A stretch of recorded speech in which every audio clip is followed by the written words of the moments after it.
সবাইকে আমার চ্যানেলে ওয়েলকাম। দেখো, আজকে একটা গুরুত্বপূর্ণ বিষয় নিয়ে কিন্তু আমরা আলোচনা করব, সেটা হচ্ছে ব্রেন স্ট্রোককে নিয়ে।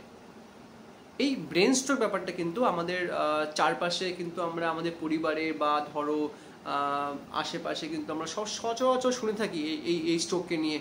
তো দেখো, যখন এই স্ট্রোকটা নিয়ে এত আলোচনা, এত কিছু, তো এই স্ট্রোককে নিয়ে একটু জানা দরকার যে কেনই বা স্ট্রোকটা হচ্ছে আর কি করে আমি বুঝবো যে না আমার এই স্ট্রোকটা হতে পারে।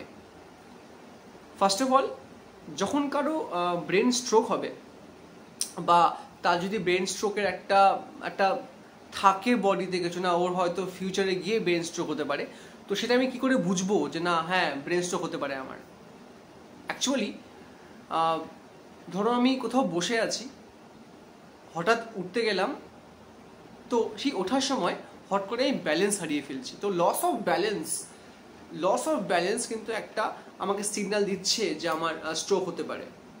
এবার বডির কোনো একটা পার্ট, ধরো বাম পাশ বা ডান পাশে কিন্তু একটা হালকা ব্যথা হবে, মানে বডির কোনো একটা সাইডে ব্যথা হবে, মানে ধরো আমার হাত বা পা ব্যথা করছে ডান দিকেরটা, বা আমার বা হাত বা পা ব্যথা করছে বা দিকেরটা, তো দুটোর দিকে কিন্তু একদিকে ব্যথাটা হবে। তো ওটা কিন্তু একটা কমন সিমটম যে আমার স্ট্রোকের চান্স থাকবে। এছাড়া হঠাৎ করে আমি কনফিউজ হয়ে যাচ্ছি, আমাকে কেউ কোনো কোশ্চেন জিজ্ঞেস করলো, সবার মধ্যে আমি বসে আছি, কিন্তু আমি আমার সেই অ্যান্সারটা ঠিক মতো দিতে পারছি না, আমি কনফিউজ হয়ে গেছি, বা আমি হঠাৎ করে কথা বলতে পারছি না, মানে স্পিচ প্রবলেম হচ্ছে। বা ধরো তুমি সবার সাথে বসে আছো, সব ফ্রেন্ড তোমার সাথে আছে, বাট তুমি হঠাৎ করে কোনো কথা বলতে পারছো না, কথা বুঝতে পারছো না, তোমার শরীরে কিছু প্রবলেম হচ্ছে, মানে বা তোমার চোখে যখন দেখছো কাউকে, তখন চোখে হয়তো তুমি ঠিক করে দেখছো না, ব্লার হচ্ছে চোখটা। তো এগুলো কিন্তু একটা বলতে পারো স্ট্রোকের একটা কিন্তু সিগন্যাল নিয়ে আসে না আমার স্ট্রোক হতে পারে। এবার এই স্ট্রোকটা হওয়ার জন্য কিন্তু কি রেসপন্সিবল হচ্ছে কিন্তু ফ্যাটি অ্যাসিড, মানে ফ্যাট, যেই ফ্যাট থেকে আমরা পাই কোলেস্টেরল। তো সেই কোলেস্টেরল কিন্তু একটা খুব ইম্পর্ট্যান্ট ফ্যাক্টর বলতে পারো স্ট্রোক হওয়ার জন্য। আমি একটু পরে বলছি কি করে এটা আমাদের স্ট্রোক কজ করে। এছাড়া কোলেস্টেরল ছাড়া কিন্তু আমরা যারা বেশি করে লবণযুক্ত খাবার খাই, তো লবণযুক্ত খাবার থেকেও কিন্তু স্ট্রোক হতে পারে। এবার যাদের ব্লাড প্রেশার অনেক সময় হাই আছে, ধরো এমনও হতে পারে কারো ব্লাড প্রেশার 140 বা 80 বা 150 বা 90 আছে, তাদের কিন্তু স্ট্রোক হওয়ার চান্স খুব বেশি থাকবে। তো হাই ব্লাড প্রেশার যদি কারো থাকে, আমি বলবো হাই ব্লাড প্রেশারটাকে মেনটেন রাখো, কখনো এটাকে বাড়তে দিও না। এবার যারা স্মোক করে তাদের কিন্তু স্ট্রোক হওয়ার চান্স খুব বেশি করে হতে পারে।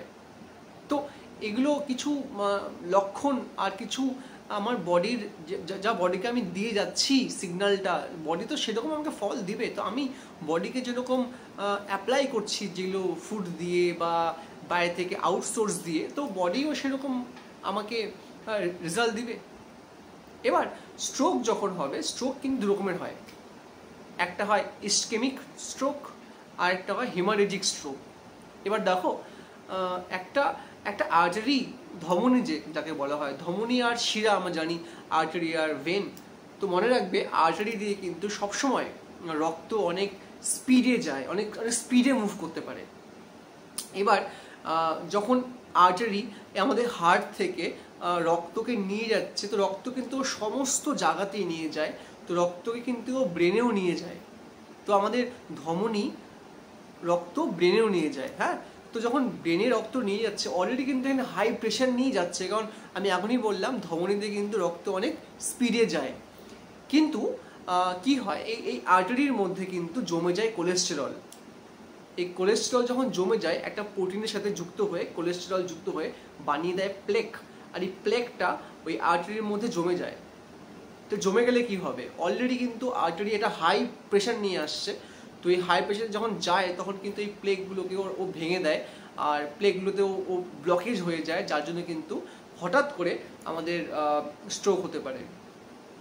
সাধারণত ইসকেমিক যে স্ট্রোকগুলো হয় সেটাতে আমাদের বাঁচার সম্ভাবনাই বেশি থাকে, কিন্তু যেটা আরেকটা স্ট্রোক হয় সেটা হচ্ছে হেমারেজিক স্ট্রোক।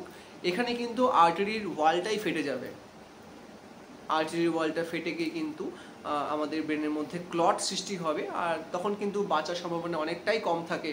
এবার দেখো আমাদের ব্রেনের কিন্তু 3টে পার্ট থাকে, এটাকে বলা হয় অগ্র মস্তিষ্ক, মধ্য মস্তিষ্ক, পশ্চাৎ মস্তিষ্ক। তো অগ্র মস্তিষ্কটা না অনেক বড় হয় আমাদের, ঠিক আছে, আমাদের ব্রেনের বেশিরভাগটাই কিন্তু অগ্র মস্তিষ্ক। আর এই অগ্র মস্তিষ্কের মধ্যে দুটো খণ্ড আছে অ্যাকচুয়ালি, একটা হচ্ছে রাইট, একটা লেফট, মানে আমাদের ব্রেনে কিন্তু দুটো খণ্ড আছে, রাইট ব্রেন আর লেফট ব্রেন। এবার যদি আমার স্ট্রোক রাইট ব্রেনে হয় তাহলে মনে রাখবে আমাদের কিন্তু লেফট বডি পার্ট পুরোপুরি প্যারালাইজ হতে পারে, আর যদি আমাদের লেফট ব্রেনে স্ট্রোক হয় তাহলে কিন্তু রাইট বডি পার্ট যেটা আছে সেটা কিন্তু পুরোপুরি প্যারালাইজ হতে পারে। তাহলে স্ট্রোক কোথায় হয়েছে, আমাদের স্ট্রোক ব্রেনের কোন পার্টে হয়েছে সেটা কিন্তু ডিপেন্ড করছে আমাদের বডির কোন পার্টটা প্যারালাইজ হতে পারে।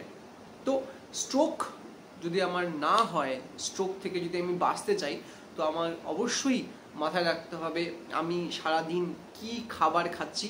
যদি আমি সারাদিন আমার ডায়েটকে কন্ট্রোল করতে পারি, আর যদি আমি আমার যে কমন সিমটম যেগুলো বললাম, আমি ডিজিনেস হচ্ছে, উইক ফিল করছো, বা ধরো হঠাৎ করে উঠতে গেলে মাথা ঘুরিয়ে যাচ্ছে, তো এগুলোকে কখনোই অ্যাভয়েড করো না। কারণ যদি একবার স্ট্রোক হয়ে যায় তাহলে কিন্তু বডির কোনো একটা অংশ কিন্তু প্যারালাইজ হয়ে যাবে, যেটা তোমার জন্যই খারাপ হবে। এই তো গেল স্ট্রোক নিয়ে। থ্যাংক ইউ দেখার জন্য, ধন্যবাদ।